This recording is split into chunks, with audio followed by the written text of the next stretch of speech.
Well, this is Tipper Irie, the original ragamuffin. And you know what's there for the Nubian Far Room People's Talk Show with the non-fearing, unapologetic, the true prophet Kwaku. Make sure you keep it locked. Otep. Itepe neke J.R. Senebe. Itepe neke J.R. Senebe. You in tune to Nubian from People's Talk Show live on GalaxyAfiwe.com. Inside with the prophet Kwaku. Greets in the name of the creating force of the universe, the omnipotent being that which is greater than ourselves. Timaje Laro, Kutu, Bewale, Olodumare, Nkulukulu, Kwame Blafashe, Mongo, Onyeme, Ja Amanra Ashe. Tipper Irie, the original ragamuffin. And you know what's there for the Nubian Far Room People's Talk Show with the non-fearing, unapologetic, the true prophet Kwaku. Make sure you keep it locked.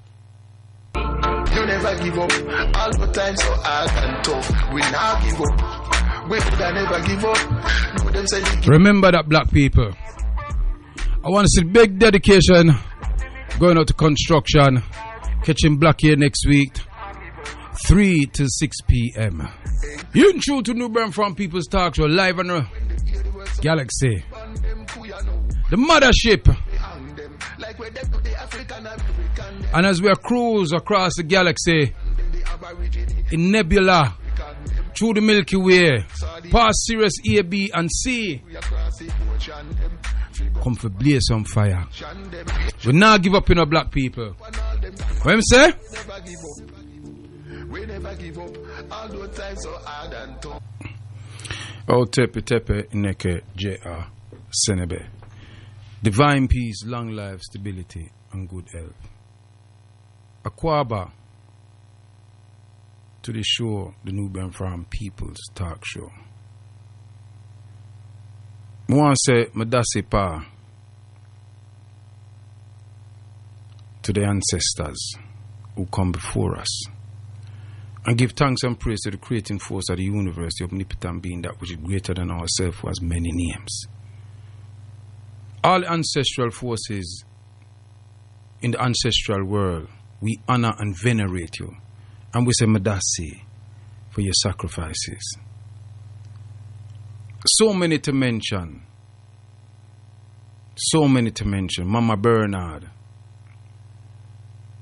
Ross Seymour, Spartacus R, Professor Sally, Dr. Clark, Sojourner Truth, Harriet Tubman, Queen Nzinga, Nani of the Maroons, Nani of Barbados, Basha,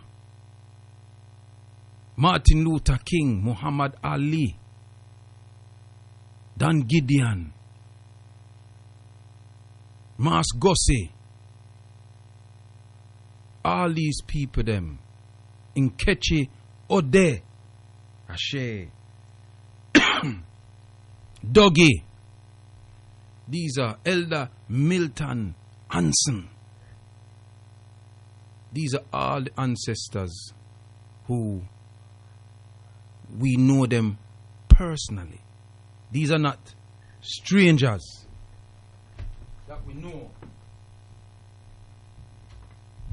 These are people we grew with, whether by their books, by their literature. Dr. John Henrik Clark, Dr. Joseph Ben Yochanan, Kunto Del Jones, Jacob Carruthers. So many to mention. We give thanks, ancestors. We give thanks, ancestors, to those that is gone before us. Also, ancestors, as we stand here, I give thanks to my father, Maduba, Baba Mani, Cedric, Babumba, to my brother Randall, Scotty. It was my father's birthday on Thursday. And you know, I forgot my dad's birthday with all these things that's going around and so much thing. You know, with this whole lockdown thing, I'm sure this has happened to people. You forget the time of day. You forget what the date is. And it was my father's Earth Strong on Thursday. So it was significant to me coming back on the big G on the day of my old man's Earth Strong. But because I pour libation regular every morning to my ancestors and my father, I did not remember it was his Earth Strong that day. Just got lost with the days. And so we give thanks, and I give thanks to all those who's tuning in as African people to your personal ancestral lineage. We honor them and we remember them. And when we remember them, they are with us right here amongst us. We evoke them and bring them into being. Right. Let me give out the text number. Now this number here that I'm going to give you, this is the this is the WhatsApp number. Seeing if I can get down to the WhatsApp. There it is. Yeah. This is the WhatsApp number. So you can WhatsApp in information. Yeah. Or you can WhatsApp in your texts and send it via WhatsApp, and I will read them out. And the WhatsApp number to give your texts is just let me know where you're picking us up from or where you are. If you don't want to give your name, give a pseudo name or something like that. But just tell us where you are. We like to keep information about how far and wide Galaxy is transmitting. So 0737 79 20703. I will repeat that. 0737 79 20703. That's the text number. Just make me know, say, when you tune in and lock in.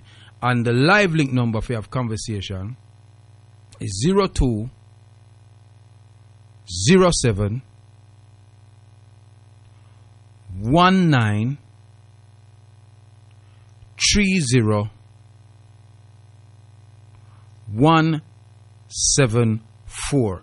And that's primarily for people who are new listeners who haven't listened to Galaxy before. And if you're listening to Galaxy, then you know that is the number to WhatsApp on.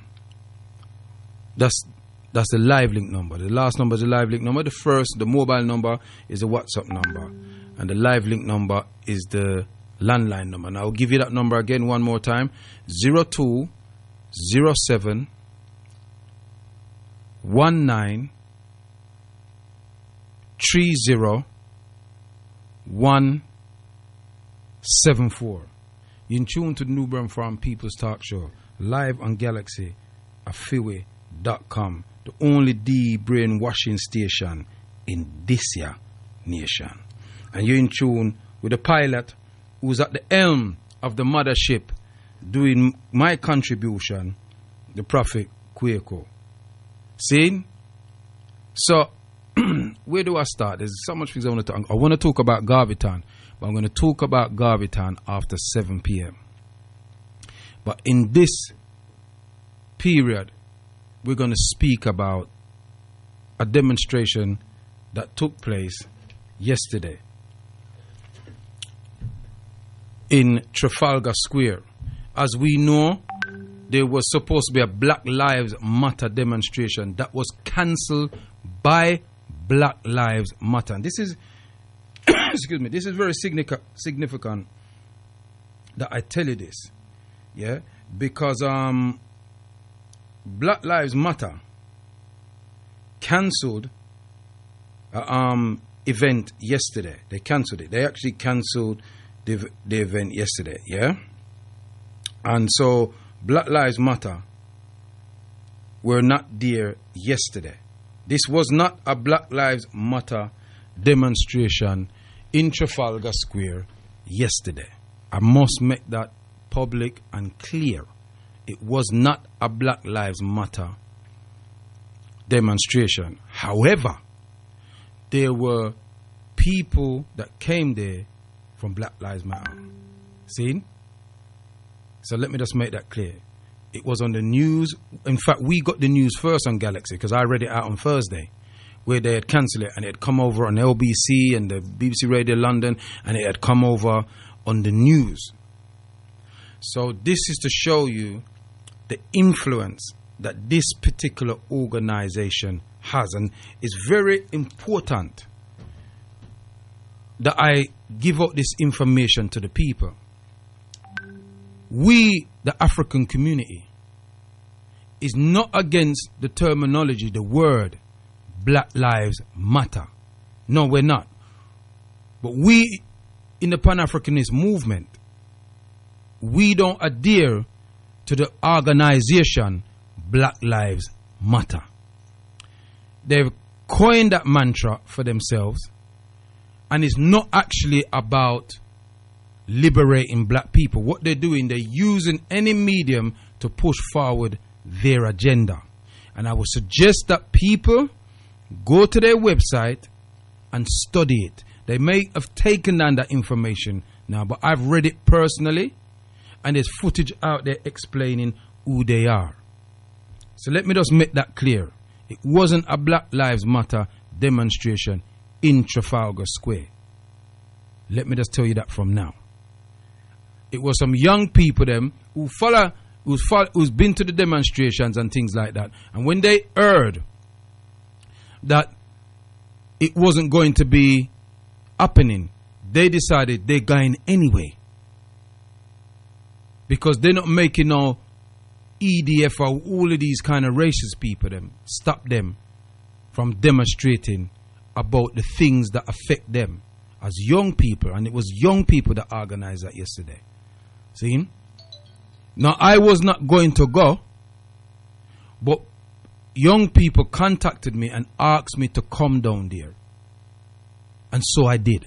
I was summoned by the young people, and so I went.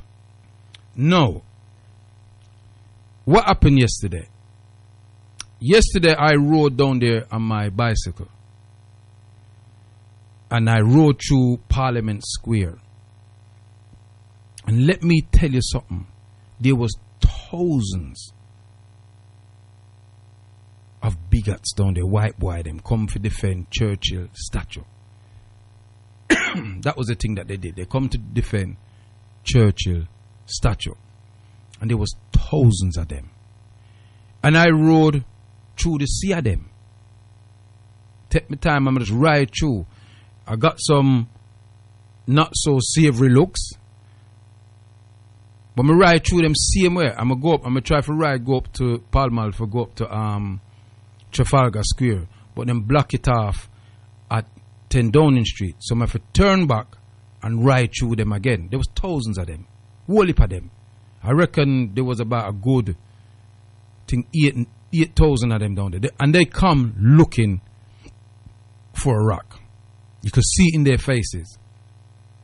Anyway, I made my way up to Trafalgar Square, where young Raspek Nyabingi and his little crew them was up there, because it's them that kind of organized what was happening. And there wasn't much of us there. I want to send a big dedication out to my brethren, Daddy G, all tight, as a soldier who was there. And there wasn't much of us there. My big son turned up there. Naz, big up yourself every time. He turned up there, and I would say there was about maybe 60 of us there. Maybe 60 of us there. But was firm. And I must commend the valor of those young people that was there, the young men them that was there. There wasn't 100 of us there. It swelled a bit to maybe about 80 of us, which included women. And there was thousands of police up there too as well. There was a whole heap of police. Anyway, the young people them spoke. They were being interviewed by some television cameras and things like that. And, you know, they eventually asked me to speak. And we were in a circle. I asked them to gather in a circle and we were speaking. I was explaining to them, we must not allow them to split us. We must stay in the circle and we hold this ground. So the police there, because the police them was blocking us off at the part of Trafalgar Square, there with the road there and thing. Me say, if them come, make the police them fight them. You understand me? But don't allow them to dry you out, because there's not much of us and them can catch you out for the flock. And there was another group, a white man, them standing over to if I'm facing the Tate Gallery, over to the right away. See? In some military hat and thing like that. Me have my eye upon them. But the youth them was so fired up. An incident happened where all of the youth them run over to this incident that broke our lines. Because the white boy them, somehow, they got through the police cordon and made their way up there. And it was loads of them. It was about, I reckon it was about 100 or not of them. About 150. Probably more. Because there was a whole heap of them. And them start fling buckle, them start fling bangers, fireworks, panway, all kind of thing. But the youth, them never run. Them fling all smoke something panway, you know. We smoke at the place and the youth, them run, catch the smoke thing, fling it back pan them. And when they fling it back pan them, you see the white boy, them a run. Anyway, what happened is, I see them catch we off with flank. And rush come in. So when them a rush come now, the youth them rush towards them. Remember, you know, we're outnumbered, you know, by about, I would have said at that moment, in the old thing, we're outnumbered about 40 to 1. Easy the amount of white people that was down there. But in that incident of the group that get through from down Parliament Square, we were outnumbered, I would say, about 6 to 1. Easy. Right?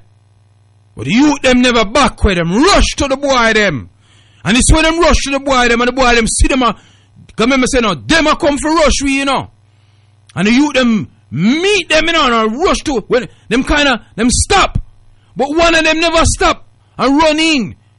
The youth them, when the youth them catch him and give him some blows and skirt, lick and kick, you know. The boy get, you know. Him bridging them stand up there and then the police them run round now and hold them off. Now, in saying that, I got to big up all the, I don't even know if any of them is listening, because I did get them the number and send it to them and tell them about the show. And I like one of them to call in and tell us how they felt about it. But I must say that I felt proud standing with them young men and them young women, because they weren't easing, and the girl let me night too. Them never ease off. The girl them not afraid. But that energy needs to be directed constructively.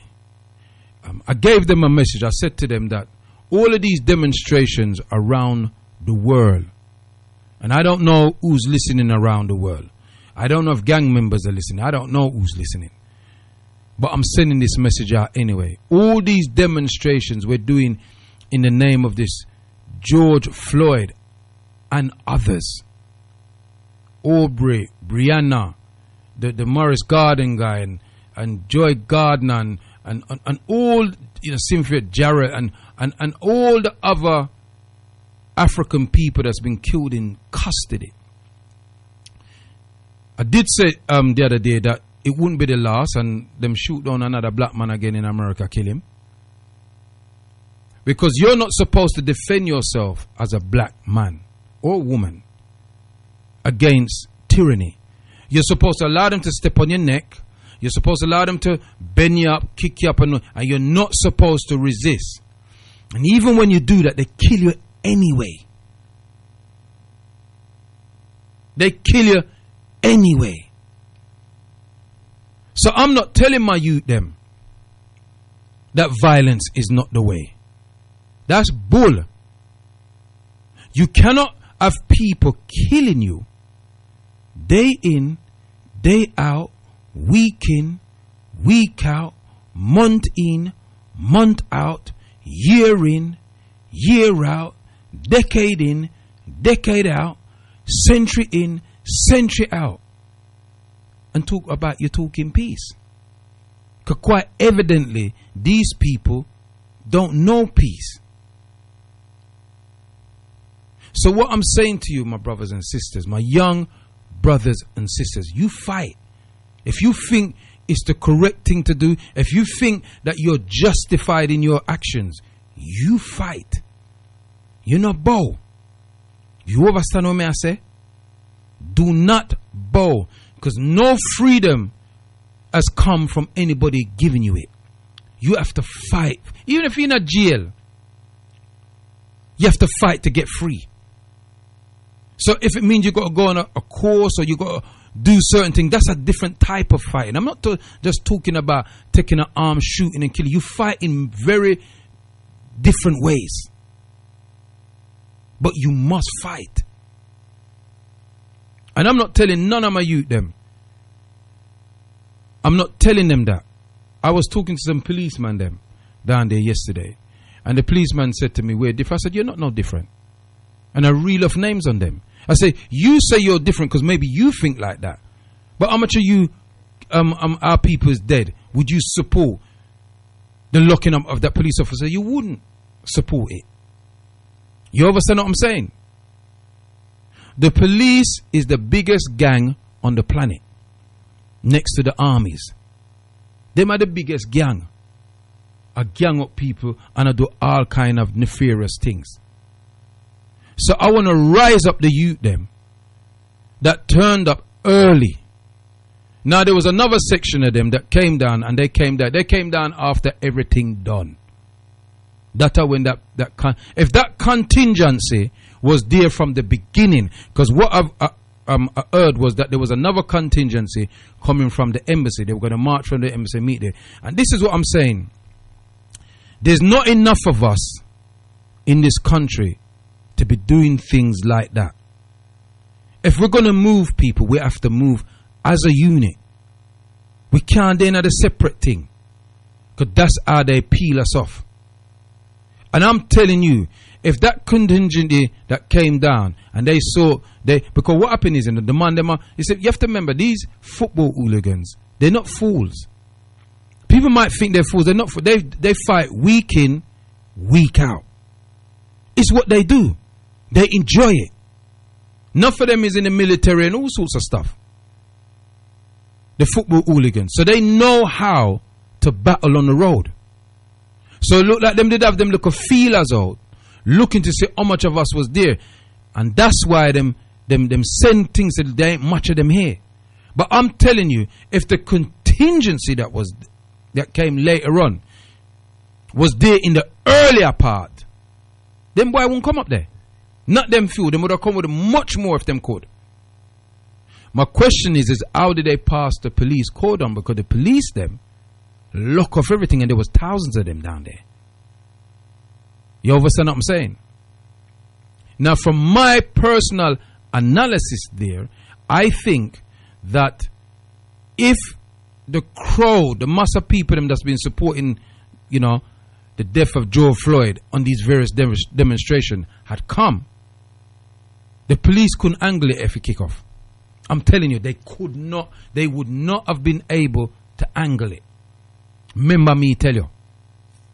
But I want to big up the bravery of those young people who were a few, and the elders who we were a few, who were there with them.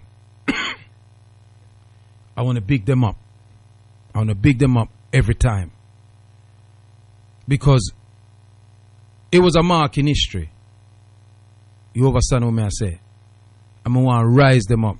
But what I want to say to the young people, you need guidance, and you need to listen to elders to give you the strategy to do what you're doing. Because brute strength and testosterone rolling all over the place is going to get you locked up and get you hurt. You understand what I'm saying to you? When you're going in a battle, you must have a battle plan. You can't be just going out there to chat and big up yourself on social media and all them kind of nonsense. You understand what I'm saying to you? This is real deal. The next thing I want to deal with is that I heard some young people, and I've heard this over some time, saying that they are not the Windrush generation. I want them to quantify what they mean by that. Because any privileges you have is because of that generation. Me no want nobody feel say, you know, that when our parents come here, you know, them lie down for white boy, you know, I mean white boy turn them over, you know. Because that never happened. We fight them, and in fact, we were fighting the worst type, them time. Lucky now, because the police them would defend you. The police never defend black people them there. Remember me tell you. Go and study your history. You know have Google, you know have mobile phone, them little computers in it, and use them and learn about the struggle. Because when what would be your grandparents came to this country, they were young people coming into foreign society, right? They were young, right? So they weren't no little walkover. You understand what I say? So I don't want to feel say that you know, your elders them come here, right? And them just lay down, right? And make people come walk over them. That never happened, my friend. You understand what I say? Them fight.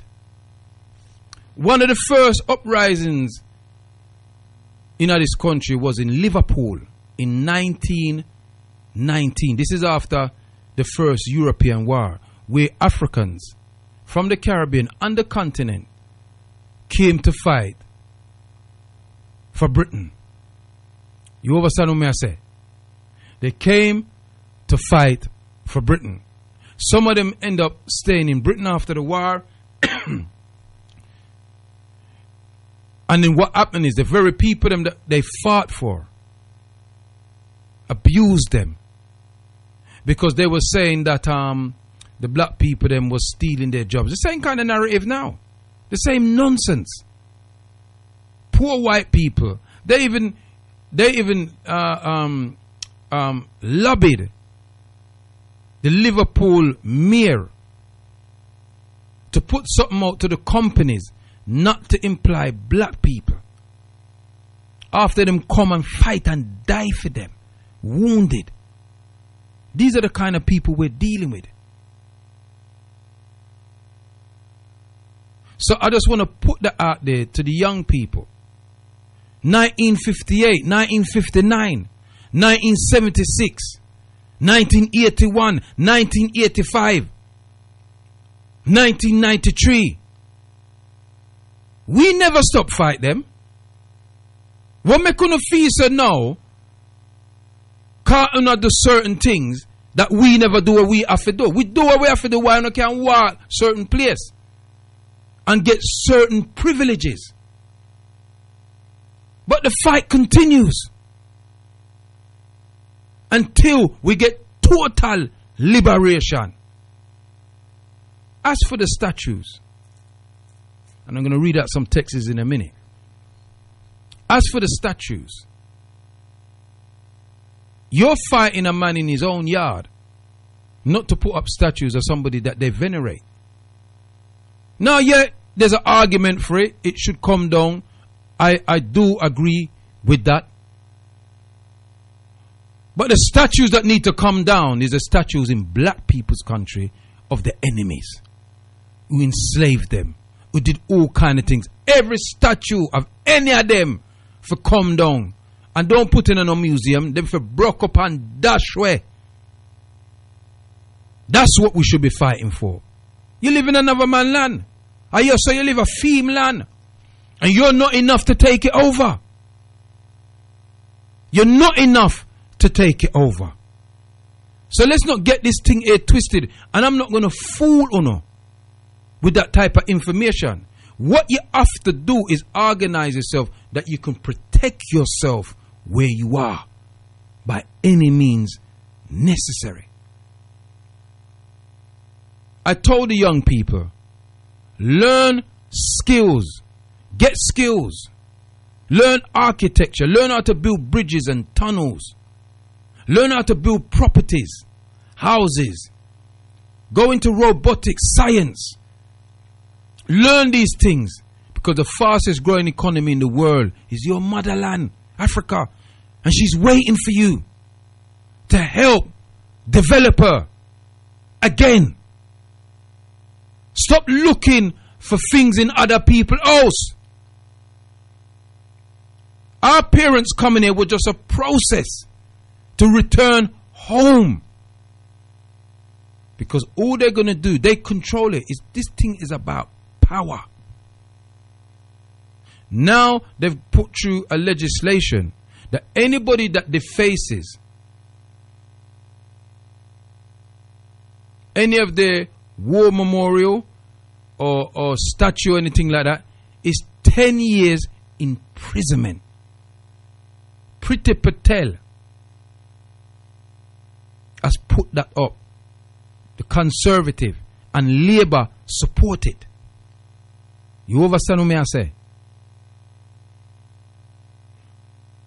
So that is what you call power. You see, I can beat up my gums all I want here.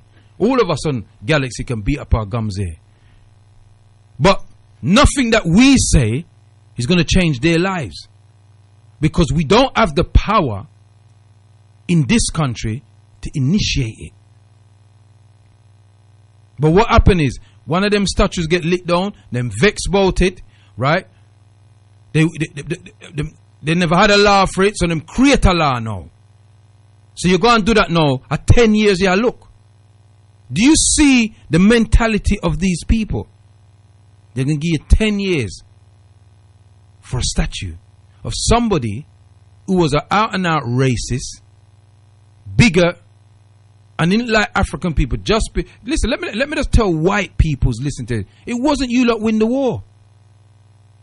It was the Gurkhas, the Africans from the Caribbean, the Africans from Africa, and the Indian them.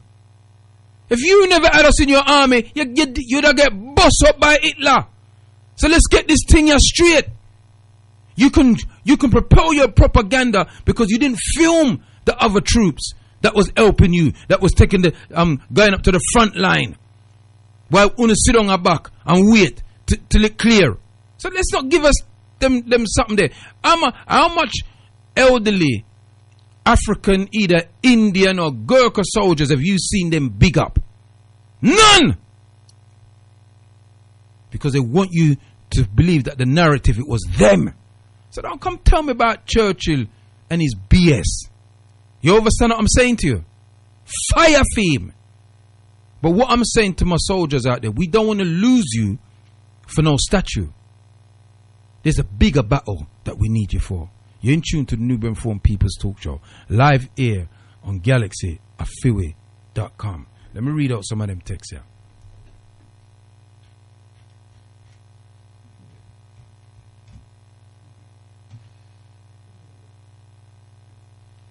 All right, I don't know what's going on there because something's happened. There were some messages up there, but it seems like they're gone. I don't know what happened there. I got one message. Burkat family. I Kwaku, I'm Burkat. I can pick you up very loud and clear. And Kate and I am recording the station. I'm recording the show. I will transfer this. I can hear you loud and clear. Boom, boom, boom. Okay. Keep the fire burning. So if you want to send in a text, even if you want to call in now and give us, if there's any young people that was there yesterday that's listening to the show, I'd like to hear from you. If you are listening to the show. Yeah, 0207 193 0174. That's 0207 193 0174, or you can send in a text message on 073 77 9201. My apology, no, 0703. So let me repeat out the text number. It's actually a WhatsApp number still. Yeah, you can send your text on WhatsApp 073 77 92 0703. Yeah, I've got some texts coming through. Let me just read them texts.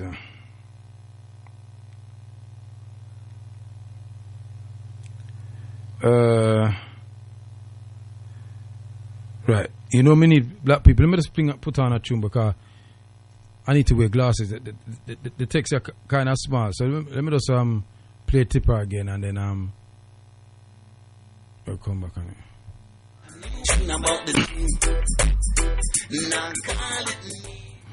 Yes, out I'm black here. You know when I forget my glasses, them people. So let me just see if I can read out this text. It says, I forgot to welcome you black to the Big G Prophet. Man, no, that's man. Oh, this phone here. This one here work.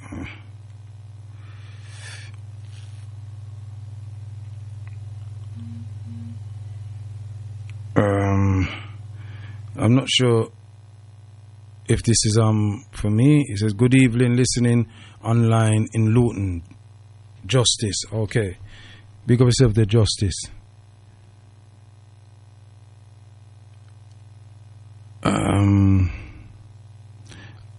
Well, I can't work this here phone here, you know, because it says the Asian is not perceived as a threat by white racists. That's what you think, mate. You want to see that footage of them? You want to see that footage of them? I roast the two Asian boy and a whole heap of white boy, and then the police arrest the boy and put handcuffs on the boy. Them. That's the nature of them.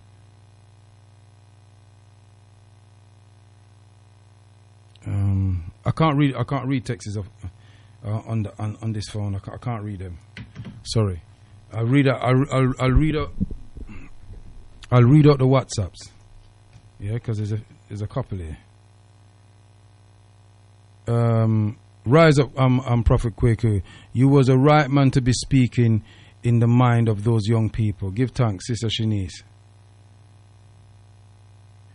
Greetings, Kwaku. Saw you live on Sputnik TV in Trafalgar Square. Really? Yeah, I never seen none of that sing thing there.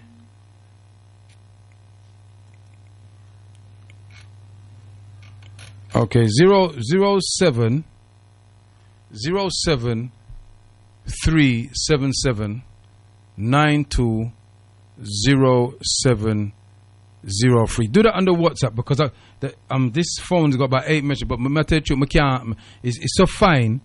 I can't see what them. I can't see what people are writing in there. I apologize. I just can't see. I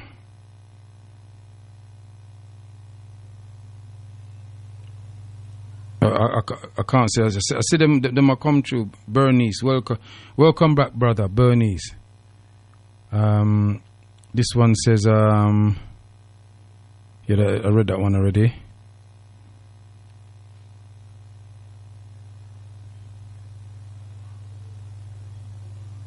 I don't know what time was this one saying. Yeah, it says, big up, brother Carl Grant, walking through Burgess Park, looking like a king. Big up yourself, Carl Grant. Rise up yourself.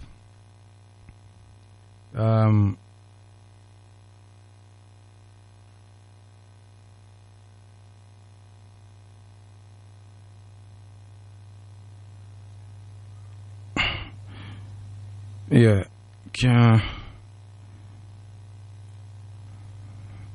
Yo, We are here. We hear you loud and clear, Prophet. Big up yourself. Otep, Bramley. Okay, Bramley, come back in again. Anyway, it's 4 minutes to the hours of 7. And so if you want to call in and have an interaction for about, say, I think I'll do about 15 minutes on this subject of what's, this global demonstration. It's all over the world. It's just gone mad. I mean, I was looking at footage yesterday in France. There's 100,000 of them did out in France, Black people them out there, a march. So what are we gonna do with this? What how are we gonna monopolize this? And please don't send me texts because I can't read them. Yeah, them not good. It's a good afternoon. You may want to remind them of the Mangrove 9 incident in mini uprising in the 1970s. Yes, that's right as well. Yes, Mangrove. Don't where them used to have the office where Michael X used to be, where the police raided the Mangrove, and then black people rose up. So we never we've never sit down in the face of tyranny. Right through our enslavement, we never sat down. We fought, So, but because we are so far away from our young people, there's a bridge in it. There's a gap where we're not reasoning with our young people. So our young people don't know our present story, let alone our story of antiquity. And so they may have heard about the Brixton uprising and the Broadwater farm and them things there. But beyond that, they haven't heard of it. So they assume that we just sat down and let people come and rout us. And that weren't the case. You understand what I'm saying? That was not the case. We fought them, as I say, we fought them in the trenches, mate. And on occasions, we were fighting them every day. There were black people that had to run a gauntlet every single day. They had to run a gauntlet. Every single day, going to school, at school, coming home from school. All kinds of abuse. Every day. And they fought. So, me no really want no young people them forget this impression. Just because you see us now old and grey and them thing there and young and virile and strong, that we are some weak heart. No. We are generals and generalesses now. We've done that type of fight. I only feel out there, I stand firm and protecting your community. And I know that there's a lot of you out there who's rolling up and down with different groups of people and calling them fam and all these things there. But you need to bring that unity with your own people first. And as I said to the young people yesterday, I said all of this won't mean anything. It won't mean nothing if you all go back to your postcode wars and your gang warfare and that type of stuff, shanking and killing each other. All this won't mean anything. Now I said to them, I get your pain because you have members who have been murdered by the opposite gang. You have friends who's been murdered. Friends who hasn't been murdered but has been attacked and juke up on them thing and them survive or shot and survive, and you got friends who's in jail. But somehow you're gonna have to look past that. Because they don't care what arguments you lot got. They would deal with each of you exactly the same. And so you have to decide as young men, which you are, and women, who is your real enemy. Because what is it that you are really fighting for? You're fighting so one man don't sell crack on your end, or you don't sell crack on another man's end, or whatever the case may be. Is that what you're fighting over?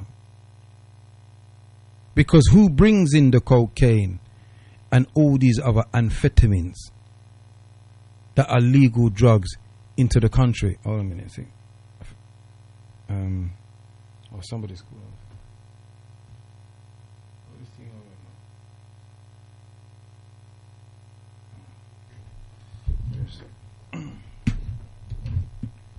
Yes, somebody's calling. Oh, tech caller, what's your name? Where you calling from? Hi, Kwaku, I'm Bert. I'm calling from Dulwich area. Okay, hi. Yeah, I'm just gonna not be too long. Transfer to the show, and by the way, I transferred to your email, and I wrote something in general. But talking about this only on a little point, yeah, I'm shocked for like these racist people in the statue. Yeah, they just hurt down, and now they're gonna go to jail for 10 years. They put so many laws upon people. And now what they want to do is that these Black Lives Matter people, I've learned enough from them. And basically I had enough of hearing their words, because I was such a stupid idiot to believe in what their cause were. But now I started to understand that they're being funded by some big man. And then this big man that wants to bring lesbians and stuff like that. The same with Extinction Rebellion that we were talking about. The same with them. And the reparation march, they want to come, but now they've been infiltrated by lesbians and this and that. So I don't agree with that behaviour. I don't know what these people are demonstrating about. They just want to, it's a business. Black Lives Matter has become a business, and basically I started to know. Thanks to Dr. X, and thanks again. Now I'm out. Bye, peace, I'm out. Thanks to you, and thanks to Dr. X. Bye. For infiltrating my mind and making it so big. I'm out now. Bye, peace, I'm out. Have a great day. All right, thank you. Otep. People keep insisting on sending the texts,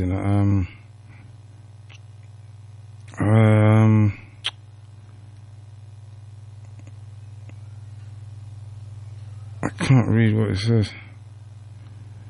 Black people who go to school in England and call themselves Africans is a white belly black British. They are addicted to the manufactured food, drink of their colonial master.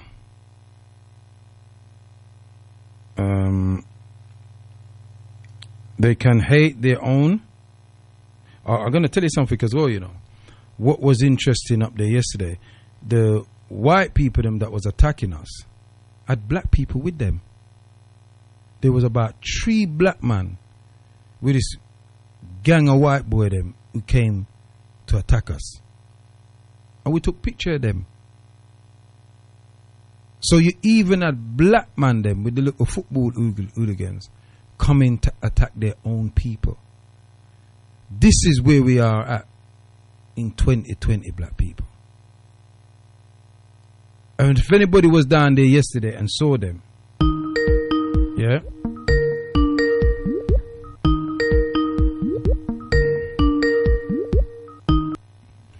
Otep. What's your name? Where you calling from? Otep. Yes, Mr. Kwaku. Wagwan. Oh, Paul. Wagwan, my brother. Tell me now. Hey, me there, man. Yes, I am. Yeah, but we didn't have the ticket yesterday. Me here, sir. You command the troop them. Yeah, but the troops them, you know, the troops them was brave, but they was a bit undisciplined, you know.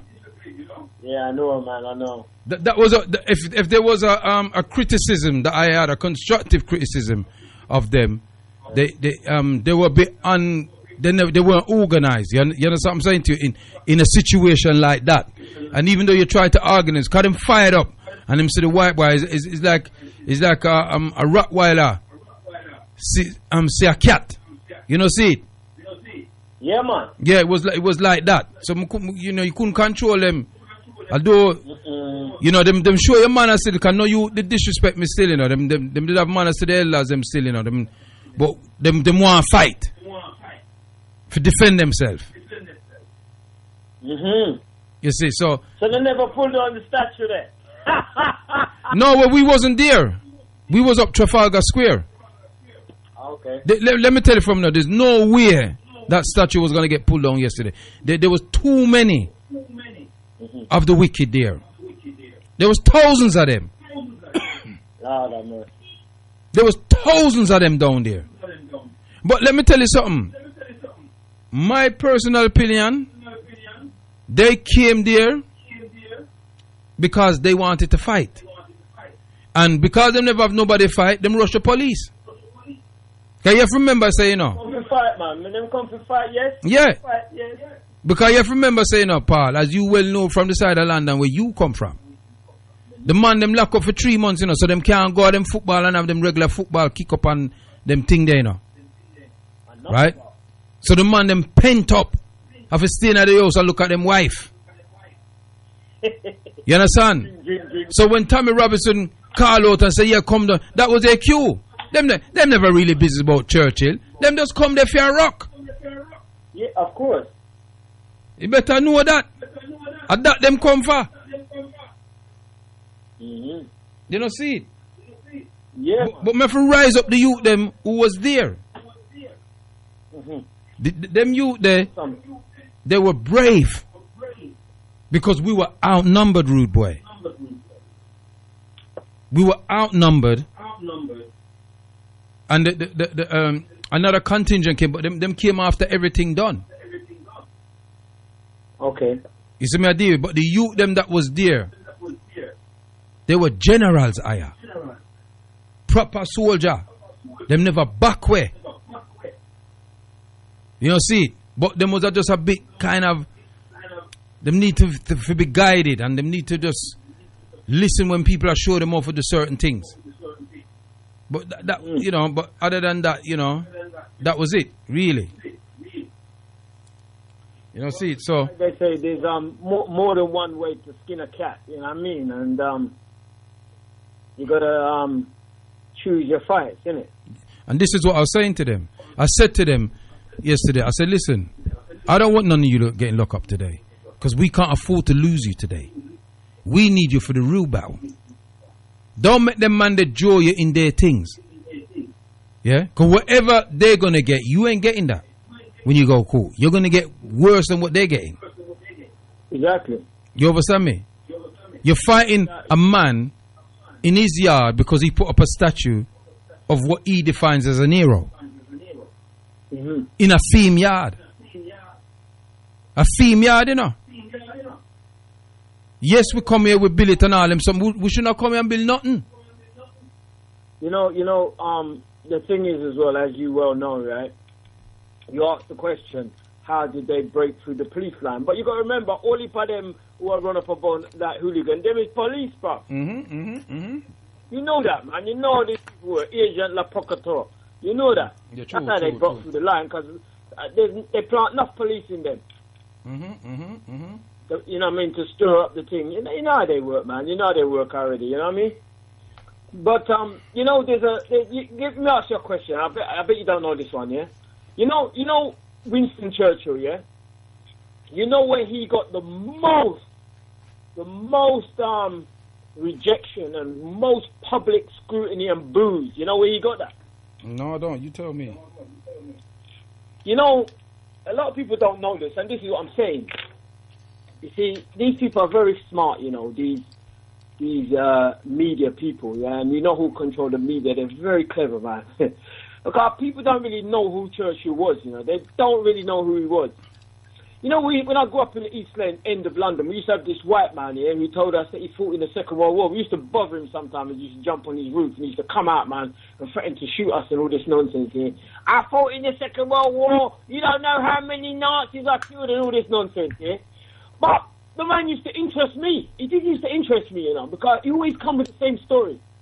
And then one day, it's like he wants to talk, yeah? And he goes, you know, son, you see, these men, they haven't had these stories, yeah? Because, remember, when I grew up in the 70s, there were still men who fought in the Second World War. They were about. You understand what I'm saying? Yeah? Yeah, I'm listening. Yeah, right? So, he told us this story, yeah? He told us that Winston Churchill had the East End bombed, the Docklands. This man... Nah, them times I was too young to even understand who Winston Churchill was. Mm-hmm. But every time we saw this man used to say to us, you remember what I told you? You remember? He had the Docklands bomb. Listen, I know they're listening now. I know they're listening because they don't want people to know this story, but they don't really want people to know this.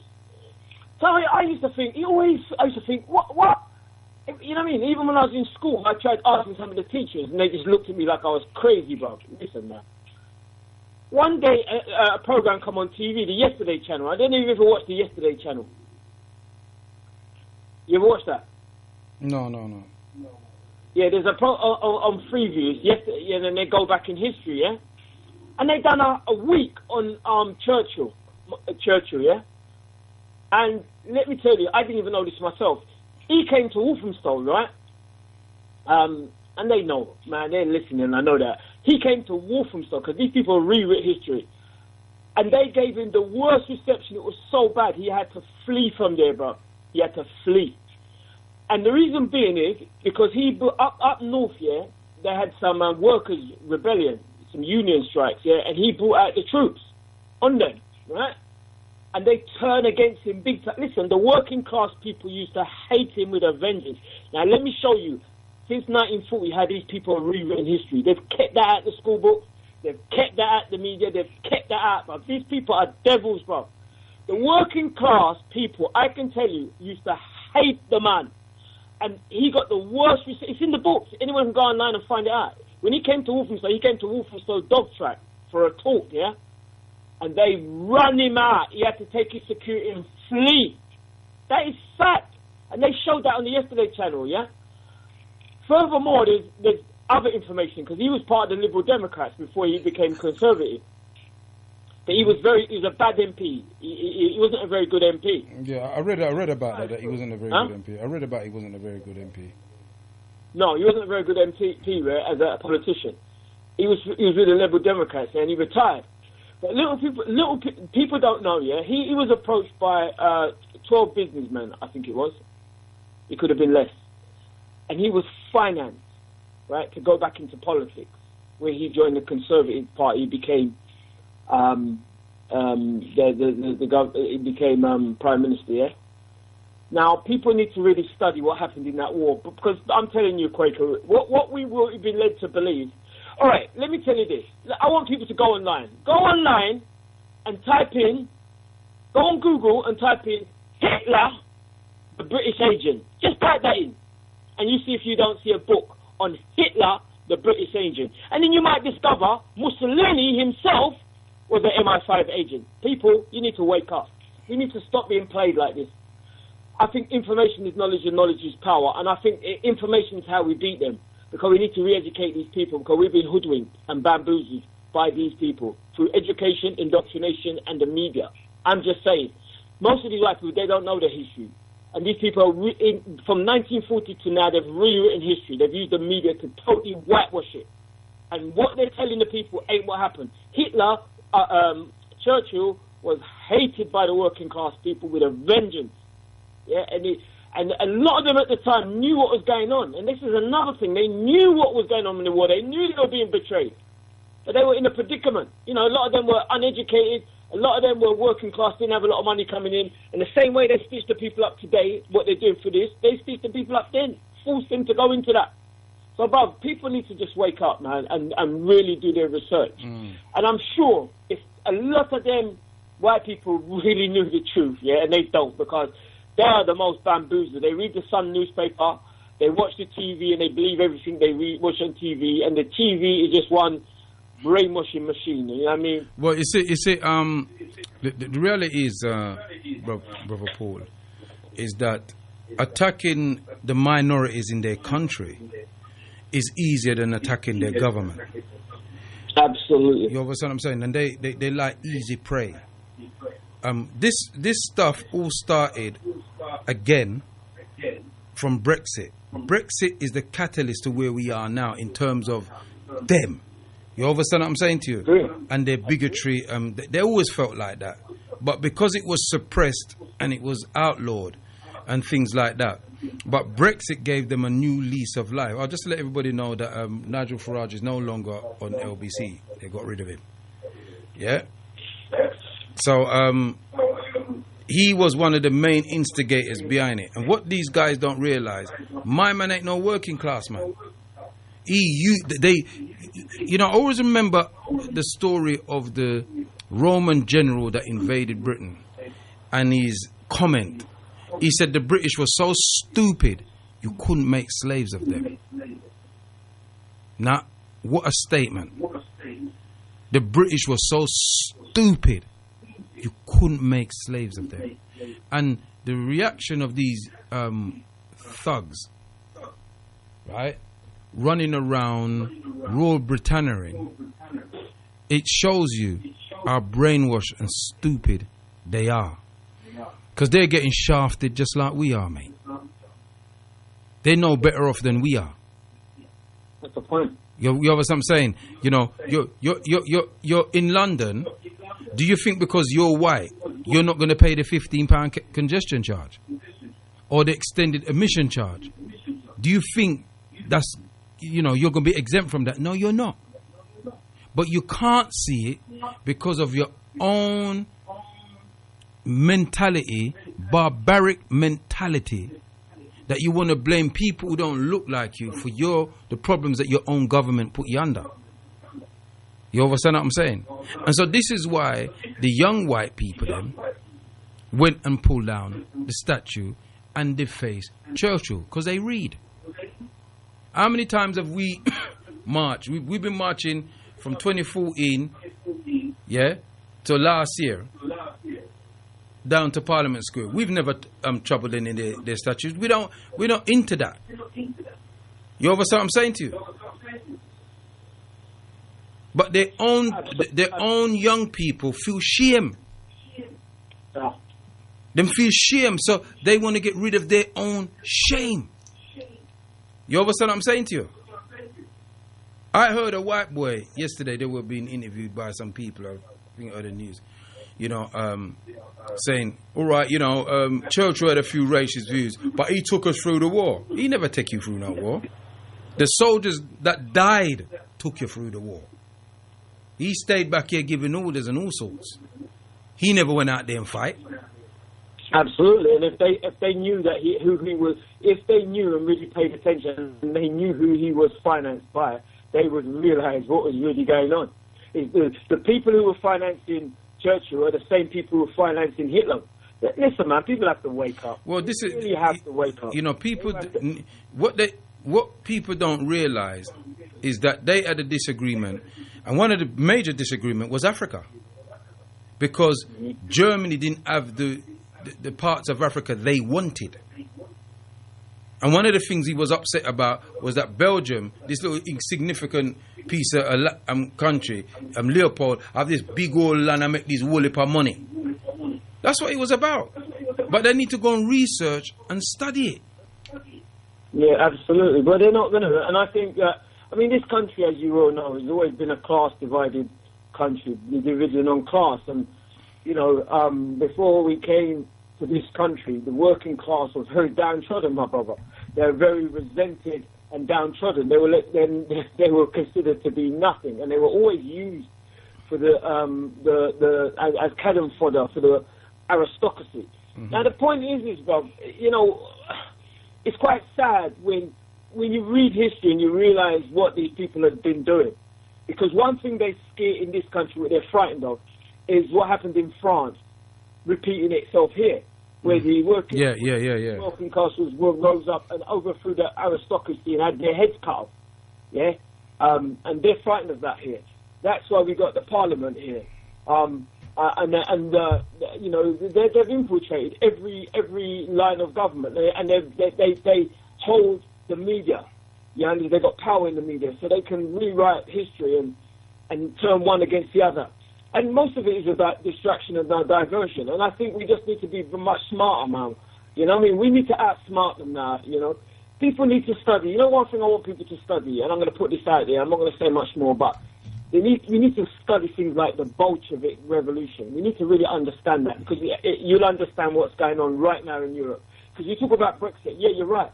But it has its if you want to see the real power, like the Rothschilds and the Zionist control in this order, you have to go back to the Bolsheviks. And what were they just trying to overthrow? They were trying to overthrow the aristocracy, the power. The aristocracy, because remember, they ruled throughout Europe, from Queen Victoria and all her relatives all around Europe, man. They had total grip on this place. You know what I mean? And then, you know, those Zionists came up to overthrow, to take a country, to use a country to overthrow the power structures.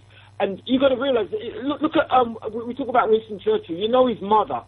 His mother was a socialite, American socialite, yeah?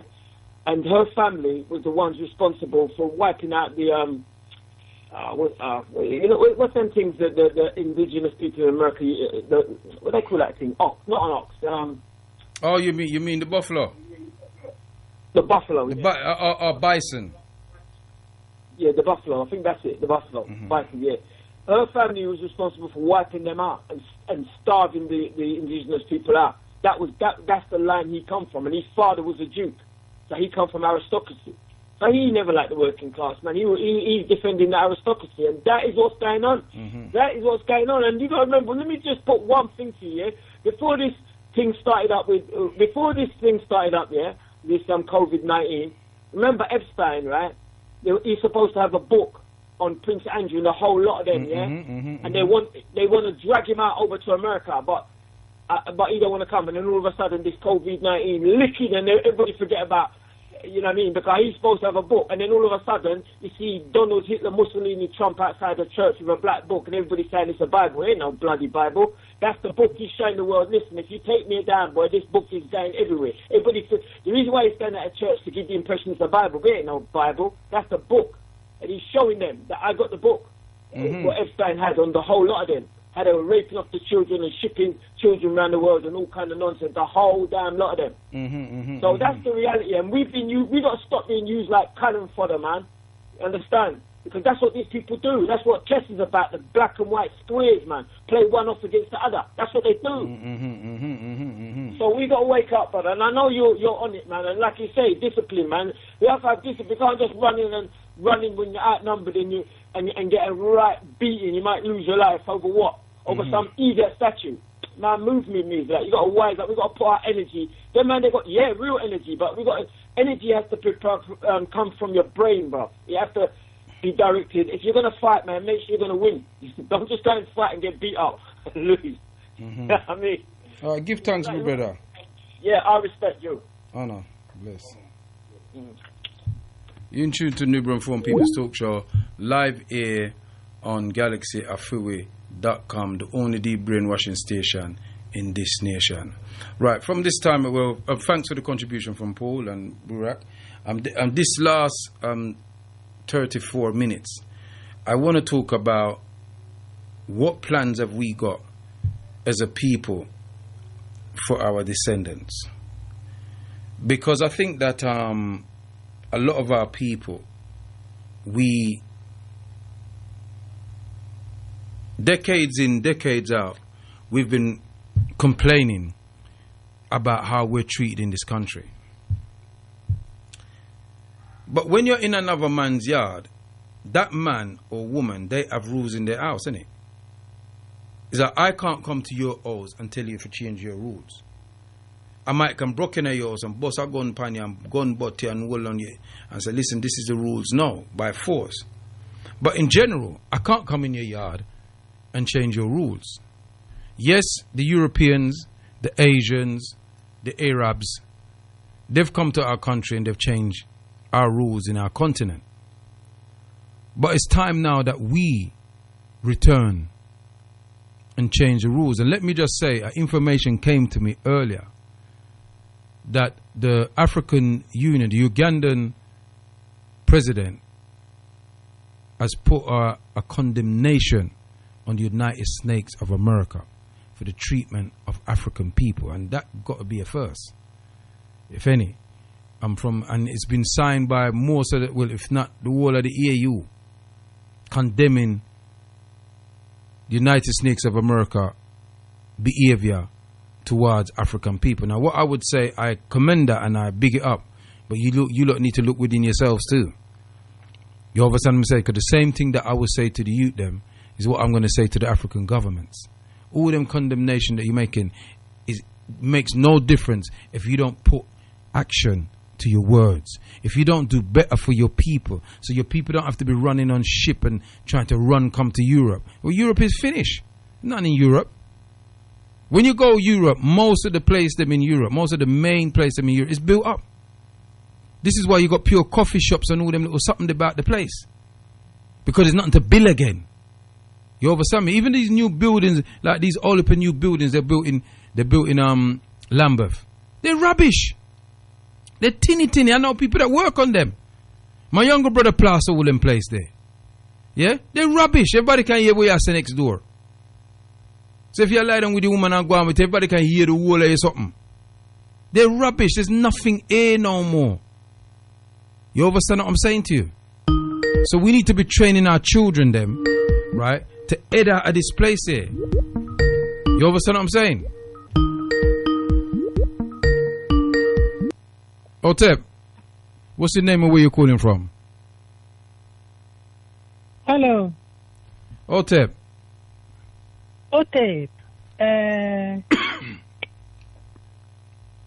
Sorry, I forgot your name. It's in my mind now. It run away. Okay. I'm called Prophet Kwaku.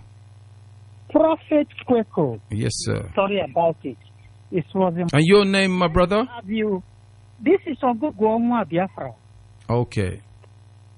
No, you may not be able to pronounce Mwa. Mwa means. Mwa Biafra. Yeah, Mwa Biafra. It means the son of Biafra. So, the son of Biafra. Mwa, okay. the spelling is N-W-A. N-W-A or Mwa? Yeah. Mwa, yes. Yeah, Mwa means son. Mm-hmm. Yeah. Mwa Biafra. Son of Biafra. Mm-hmm. Yeah. Mm-hmm. So whenever even though you don't want to call Mwa, you call me a Biafran son. Yeah. Yeah. Mwa. You know, which means you get me well. Yeah, because I want to thank you also, because sometimes, we have something to talk about due to, how complicated or how the little space we have, we're unable to come and express it. As you are now in Galaxy, can I thank you, Macromobai, who gave you room to have a little time in Galaxy to speak? Yeah? Yes, sir. Welcome.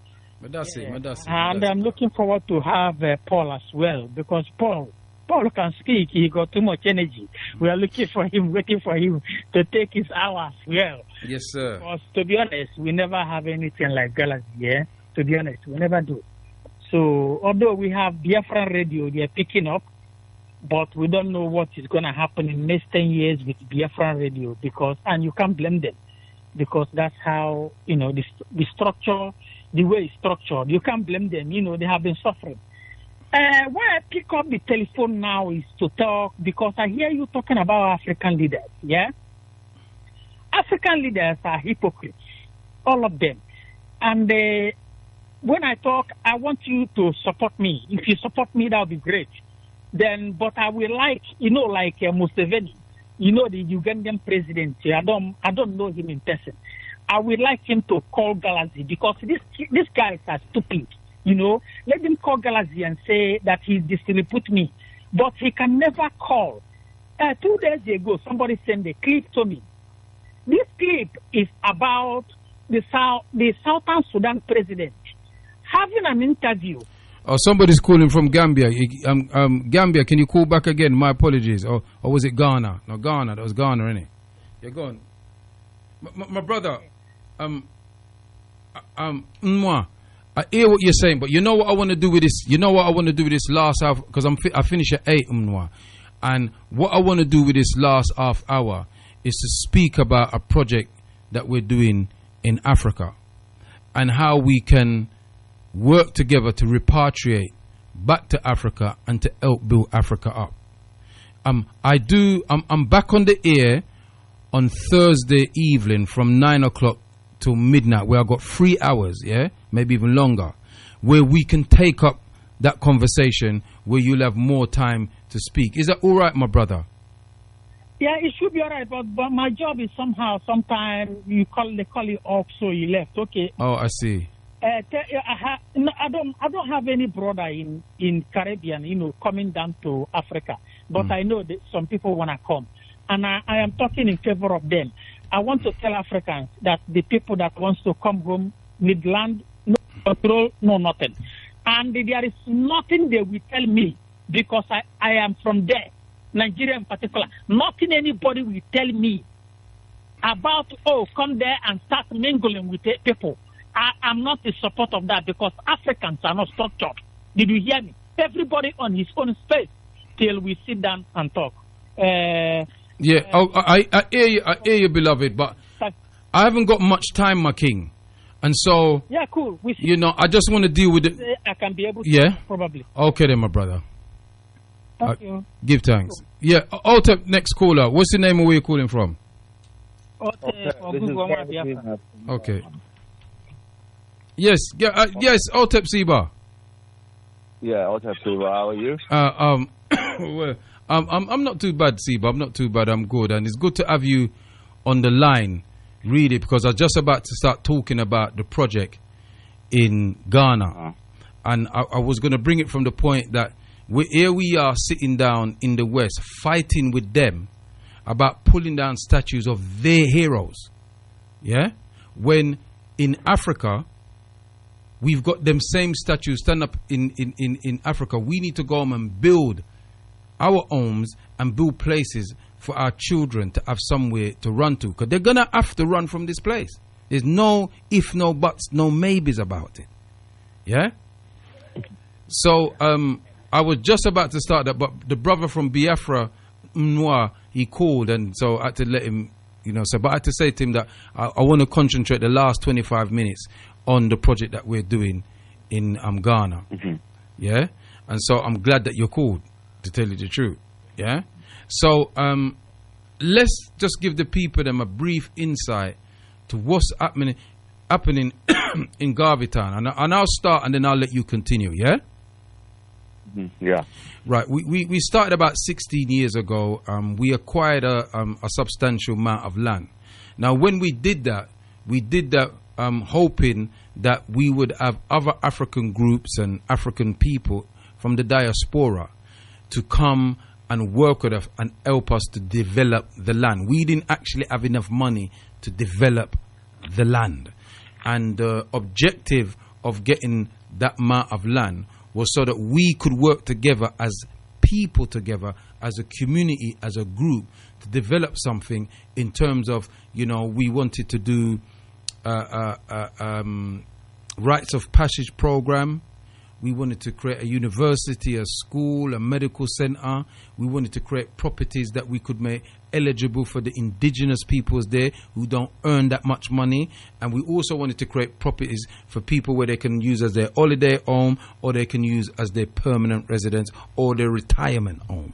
You understand me? So those are the things that we wanted to do. We've had a lot of pitfalls over the years, and it hasn't been easy. But we still got the land, and we still want the people to come. So what I want you to do for me, Brother Garadina, is to tell the people how they can get involved in Garveytown. We know that we have our Garveytown website. And tell them what size plots they can get, what price that plot would cost. What we cannot do, we can give them prices for properties now, but those prices won't be the same if they want it next year because prices always go up, etc.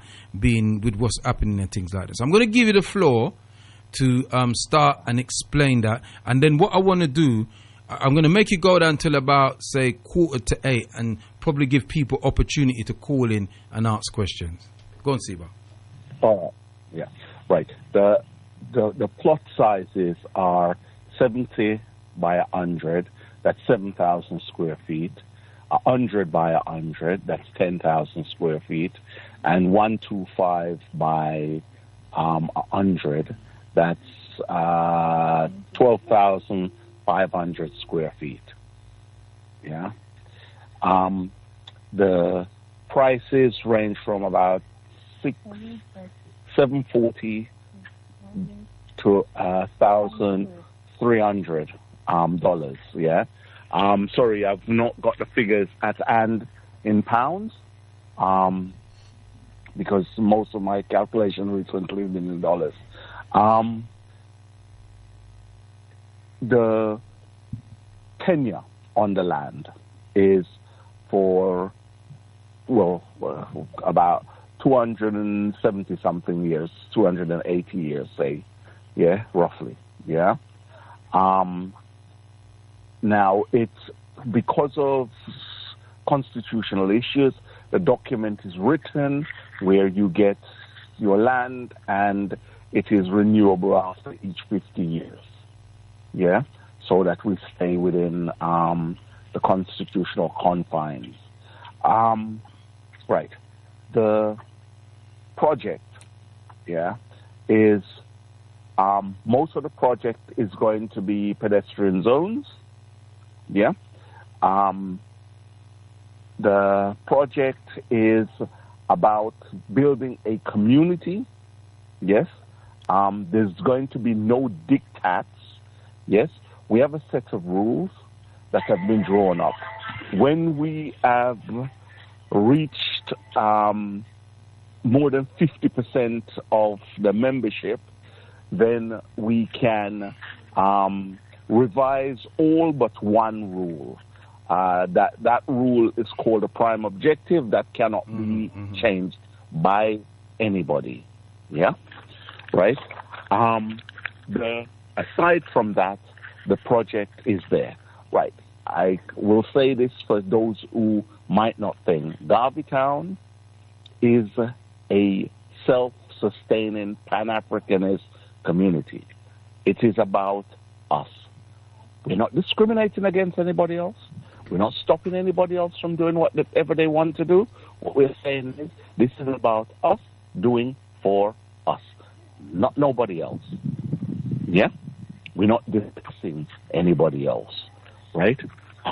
It's African people. You know, I know we call ourselves by a whole heap of different name, yeah? But you with me? The people that one time were referred to as Negroes, niggers, blah, blah, blah. Yeah? That's who we are talking about. Yeah? The project aims to, relocate people, yeah? And create a communal society where we, grow some of our own foods. We can control what we put into ourselves. When you say grow some of our own foods, could you elaborate a bit more on the farm? Because there's going to be a honey farm, there's going to be a produce farm, a chicken farm, and a corn farm. Could you elaborate a bit more on that? Yeah, right. What happened is there's two lots of farming. One is a communal farm. So all of the people who join Garveytown will be expected to do something to help with the communal farm. There'll be farm laborers that we pay, but we will all have to take part in some way, shape, or form in that. Right? And that will grow all of the major things that people eat. Right? Remember, this is part of the reparations movement. So we're not talking about changing our diet into European diets. Yeah, we're talking about, you and me, We talk about plants, some yam and chocho and okra and all them something there. Yes, that's what we are dealing with. We're going to eat our food, yeah, like African people, yeah. We, on top of that, we have what we call allotment. So apart from your plot of land where your house is and your yard where you can do what you want in there, so you can have another piece of land where you can grow something that you might want to eat but nobody else will want to eat. Yeah? You with me? So, thing. We will have fruit farms where we grow a whole heap of different things. We're still in a search for some seeds.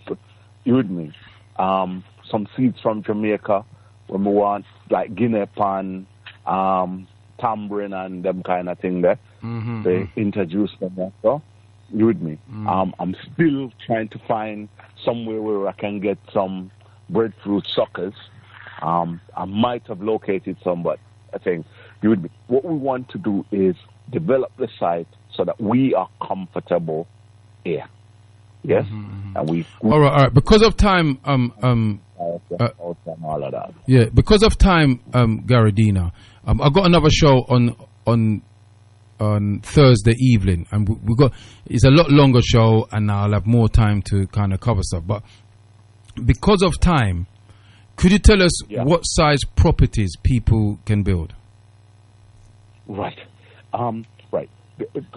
People can build like 3 bedrooms, 4 bedrooms, 5/6 bedrooms properties on those sites. The only thing is it's all bungalows. You can build a bungalow with a room in your loft, you with me? But they're all bungalows. The ideas were that we built bungalows, and then if people wanted, they could add some space in the loft, yeah, to add a couple more rooms later on if their families grew. But the idea wasn't to come and build mansions and make the local people them feel unhappy with us. Yeah. Right. Let me say this: Garveytown will have no houses for cars. Yeah. If we don't want to call it garage, we don't go on and do stuff. In Africa, them call it house or room for car. Yeah. We will not be building any of those on this place, because there are too many of our brothers and sisters who don't have a place to think. If you have extra money, yeah, that you want to do that with, what you do, invest it and we use it and build a home, an affordable home for one of the locals. Yeah, they're more important than car. So if you can't do that, where will people be able to park their cars? Right. The idea was that at the bottom of the business center, yes, people be able to park there. Yeah, but what about if people want to drive this, shopping, or they want to bring things up to their yard? Can't they do that? They can do that, yeah. But it's like if you live in a pedestrian zone in London, yeah. You can take things in, you with me, but drive up and down all the time, yeah. It's foot traffic is got priority. Right, yeah? but in saying that, the land is quite big, and the houses are not going to be at the front of the land. So how will people be able to be transport to their properties? Right. Our thing was we were going to put in place a sort of like man-powered transport system, bikes and battery-powered vehicles that move up and down.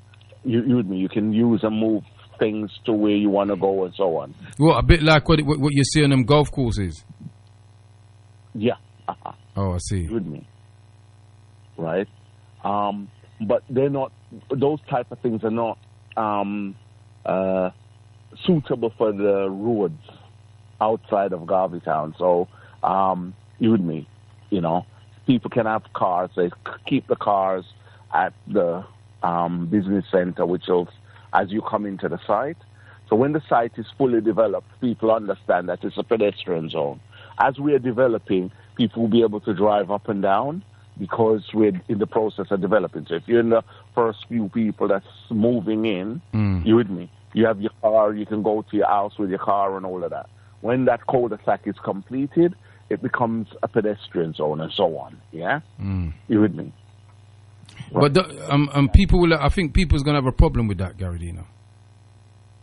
Yeah, right. Yeah, some people will have a problem with it. What it is we need to understand that cars take over our lives. Yes, they pollute our areas. You with me? You know, Africa is looking at the effects of global warming. I see it every day. Yeah? We're not supposed to be doing things that are making it worse. You with me? And building car-centered societies like they have in the United States, it's detrimental to this planet. You know? And people in the tropics are the ones who are going to pay most of all for that detriment. We shouldn't be making it worse. Our thinking needs to go a bit further. Yes? You know? Look further to the future, not just today. Right? So that's what the issue is. It's not that we're trying to deprive people of anything. It's to stop the kind of culture that, you know, I remember where I was living in London. My neighbor would, the 60, 70 yards to the newspaper agent, he would get in his car and drive there and get in his car and drive back. We want to encourage people to be more, you know, conscious, to live, you know what I mean, a better life, yeah? You know what I mean? To learn to live with one another and communicate with one another. So, you know what I mean? If you're walking up and down in your neighborhood, in your cul-de-sac, you will know every family that lives there. Yeah? You know what I mean? Right? All right, moving on from there, because we only got about 11 minutes left. Yeah. So tell us a bit about the school and the university and the business center and the medical center. Right. Right. Let me start with the school. We've already started a Marcus Garvey preparatory school. We've got a pretty high standard for the country. However, the main school building isn't built. We're in temporary buildings. We're looking for investors who wish to invest in educational facilities. There will be a financial return on that. The investment will be in the form of bonds. Yeah. For the school, the bonds are minimum 5 years. Yeah, because the returns will take that long to start coming back. We're building a business center that will include like a shopping mall, but other things like, you know, I mean, builders, merchants, and wood yards and all of that kind of stuff. Plus,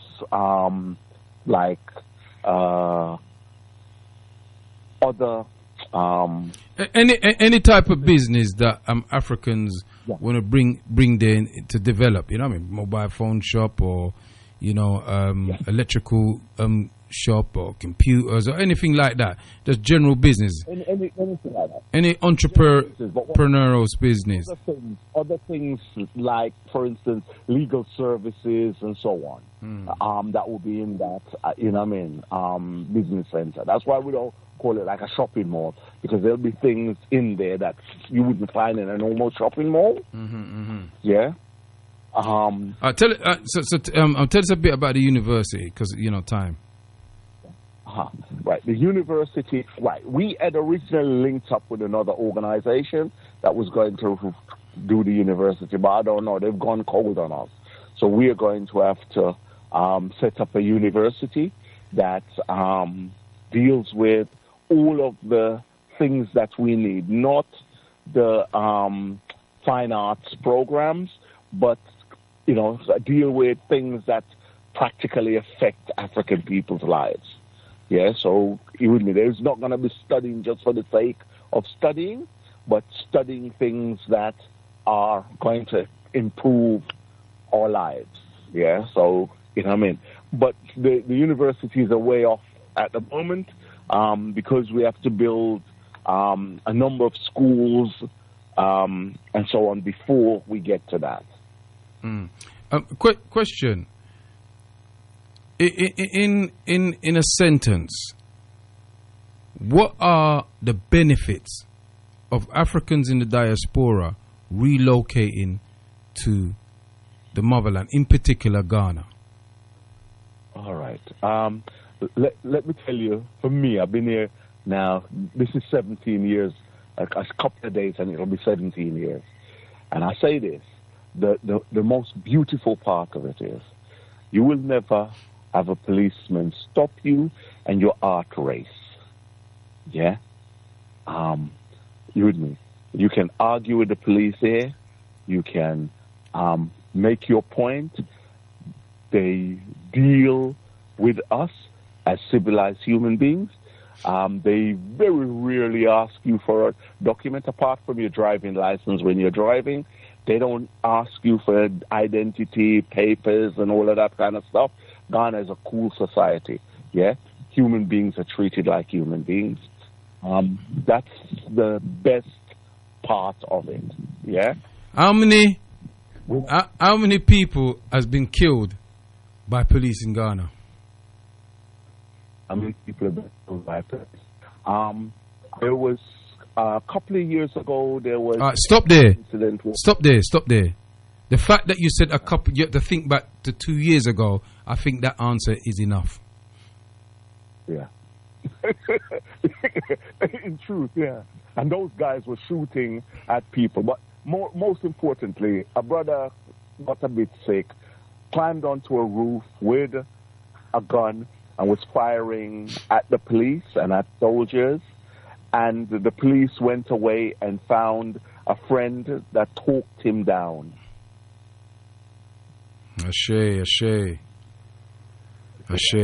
You understand me? Right? So, what other benefits is there for people to relocate back to the motherland? Right. Relocate. You can eat good. You can have a more relaxed way of living. You're not dealing with gringos every day. You with me? If you are willing to build a business, you can make a very good livelihood. You can live a comfortable life. And in truth, there isn't anything that's of use that's in the West that you can't get here. Yeah. Well, I discovered that when I came out there after so long last year. I was quite surprised, to be quite honest. You know what I mean? There's nothing that I would want, anything that I wanted, you know, materialistically, so to speak, technological wise, you can get it. Once you got the money, you can get it. It's there. Yeah. Yes. Right. And that's the beauty about that, you know what I mean? I'm saying the life is stable. You with me? You know what I mean? The other advantage is that the government wants us to come and is making acquisition of citizenship quite easy for diasporan Africans. So let me ask you, Garadina, is there any kind of drawbacks? And if there is, you know, what are the little drawbacks? Because there's always drawbacks in places, and I mean, we want the people them to get a balanced view of things before they make up their mind. I think the largest drawback is we've got an idealized concept of Africa, in which Africans don't lie, they don't cheat, and so on. Yes, there are lots of scam artists here. So if you're not careful, you'll get scammed. I think that's the biggest drawback here. Crime, apart from like people scamming you, crime is almost non-existent. You with me? So it's not something you have to worry about. So no armed robberies, no murders, rape. Okay. If somebody snatches a bag here, they can refer to it as armed robbery, mate. Oh, see.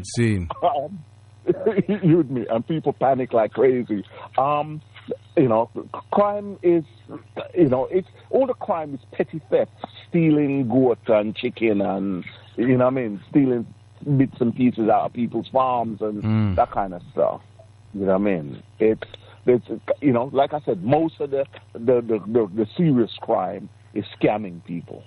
You with me? So you just have to. So how can people? I mean, obviously now people can contact us here. We're here, but they can contact us through the website. You want to tell them about it? Right. Yeah. The website gives contact info@garveytown. .net. Yeah. Could you say that again, but slower? Yeah. Info@garveytown.net. That's the email address, yeah? Yes. Right. And you will be whoever goes to the website. At the moment, we're being attacked by some traitors. Or one particular one. And he's done a lot of stuff. So when you go on the thing, you will see stuff. Garveytown is dead and all of this lot. Don't pay him no mind. The guy's not right. He went to court. The court showed him that he was wrong. He's gone back there again. He's going to get another beating. But, you know what I mean, that's neither here nor there. We need to deal with this, but it will be dealt with very shortly. Yeah. But aside from that, you know, Garveytown is, you can contact us via this website, and then we will think, there are people in London. Kwaku can give you the numbers that you can contact from London. And then from here, I will give you one number, which is 00233 241 747 836. Repeat that number again. Right.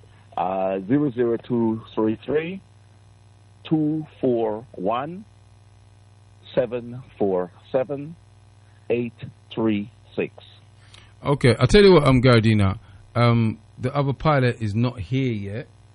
So, oh no, I've got to wrap up now because the other pilot is about to come on. So I literally got 1 minute to go. So let me just say Madasi, and then on Thursday people can catch me. Yeah, all right. Yeah. All right. Otep. Blessed. Okay. Yeah. Well, that's it. For the show this week, my people.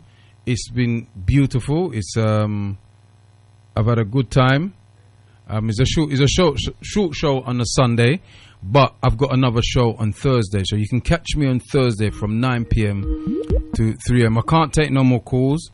I do apologize. I cannot take any more calls because the other pilot is up. Ras Ezekiel, I think it is.